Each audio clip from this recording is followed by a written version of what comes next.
Welcome to my channel PKYS3. Morogam Shake Odon content frog sale of some products suspended, publishing an apology on social media. Morogam Semen, which is operated by Toridol Holding HD, announced on May 23 that frogs were found in some of its new products.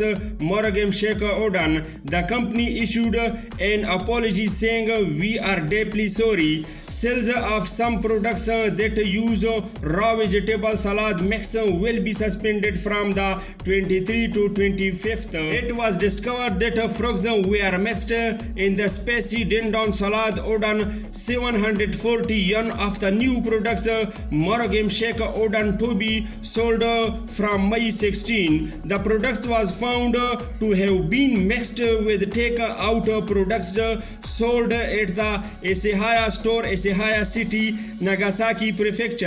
On the 21st, after a customer reported it, image of frogs mixed in with the products were also posted and spread on social media. Friends, see you in the next video for more information.